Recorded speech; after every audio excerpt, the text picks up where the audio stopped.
कश्मीर में लोकगीत महिला विमर्श का एक असाधारण उदाहरण है जो न केवल संस्कृति का एक प्रामाणिक परिप्रेक्ष्य प्रदान करते हैं बल्कि उन आवाजों को भी सामने लाते हैं जो संरचनात्मक असमानताओं के कारण सीमित थी। एक पीढ़ी से दूसरी पीढ़ी चलते जाने वाले कश्मीरी लोकगीत इतिहास की किताबों में जिक्र से लेकर दमन और उत्पीड़न के खिलाफ लड़ाई में भी शामिल हो गए। इनके माध्यम से कश्मीरी महिलाओं ने भी अपनी आवाज को लोगों तक पहुंचाने का प्रयास किया, जहां आज भी आमतौर से केवल पुरुषों का वर्चस्व है। अपने सुरों के माध्यम से अपनी आवाज बुलंद करने वाली इन्हीं महिलाओं में से एक थी राज बेगम। उन्हें कश्मीर की स्वर कोकिला और कश्मीर की मेलोडी क्वीन के नाम से जाना जाता था।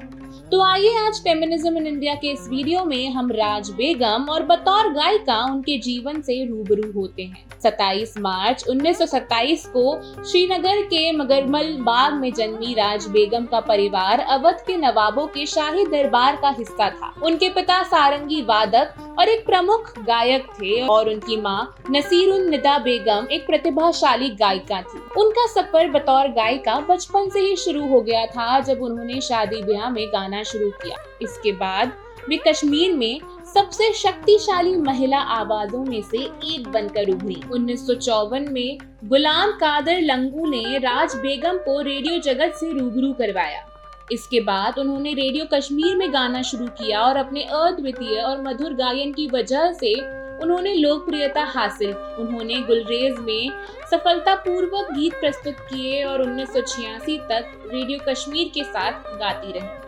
राज बेगम ने लोकगीत, धार्मिक, रोमांटिक, गजल आदि कई अलग अलग शैलियों में गाने गाए और आज तक कोई नहीं जान पाया कि उन्होंने आखिर कितने गाने गाए। राज बेगम ने एक महिला गायिका होने और पारंपरिक, सांस्कृतिक और ऐतिहासिक रूप से महिलाओं पर लागू होने वाली कई पाबंदियों को भी तोड़ा। अपनी ऊंची और सुरीली आवाज से उन्होंने कश्मीर की महिलाओं को आजादी की नई उम्मीद दी। ये राज बेगम ही थी जिन्होंने हमारा परिचय ठुमरी से करवाया। राज बेगम की ठुमरी अपनी सुंदर शब्दावली, जटिल और मधुर अलंकरण के लिए जानी जाती थी, जो तुरंत लोगों के दिलों को छू जाती। इस पुरुष प्रधान और पितृसत्तात्मक समाज से आने वाली एक महिला के रूप में और विशेष रूप से महिलाओं के साथ जुड़ी सांस्कृतिक बाधाओं के कारण सफलता की सीढ़ी उनके लिए आसान नहीं थी।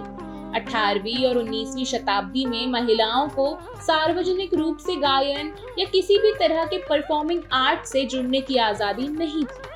इस वजह से राज बेगम को एक संगीतकार के रूप में पहचान पाने के लिए बहुत सी चुनौतियों का सामना करना पड़ा। उन्हें कई आलोचनाओं और विरोध का भी सामना करना पड़ा, लेकिन अंततः उनकी प्रतिभा और समर्पण ने लड़ाई जीत ही ली। सामाजिक उत्पीड़न से लड़ने और मौजूदा मानदंडों को चुनौती देने के अलावा उन्होंने अपने जुनून को आगे बढ़ाने और सार्वजनिक रूप से प्रदर्शन करने के लिए अपने परिवार के खिलाफ भी समान रूप से लड़ाई लड़ी। उनकी सफलता सीमित अवसरों, समर्थन की कमी और उन्हें दिए गए काम की गुणवत्ता से प्रभावित तो जरूर हुई, साथ ही उनकी शैली को विभिन्न पारंपरिक संगीत के साथ मिलाने का विरोध भी किया गया। राज बेगम को साल 2002 में पद्मश्री और 2013 में संगीत अकादमी पुरस्कार से सम्मानित किया गया था। उन्हें साल 2009 में जम्मू कश्मीर सरकार द्वारा राज्य पुरस्कार से भी सम्मानित किया गया। साथ ही भारत सरकार के सूचना और प्रसारण मंत्रालय ने उनके जीवन पर एक डॉक्यूमेंट्री भी बनाई जिसका नाम है हर theme of freedom, Raj Begum the melody queen of Kashmir. इसे देश के कई जगहों पर प्रसारित किया गया। 26 अक्टूबर 2016 को राज बेगम ने अपनी अंतिम सांसें ली। उनका जीवन और उनका काम तमाम महिलाओं के लिए आदर्श तो है ही, साथ ही उनके जीवन से हमें समाज में मौजूद लैंगिक असमानता साफ नजर आती है। गायन के क्षेत्र में जेंडर के आधार पर ये दूरियां आज शायद कुछ हद तक कम जरूर हुई हैं, लेकिन जिस दौर में राज बेगम ने अपने सुरों के माध्यम से महिलाओं को आगे बढ़ने की हिम्मत दी, उसे कभी भी भूला नहीं जाना चाहिए।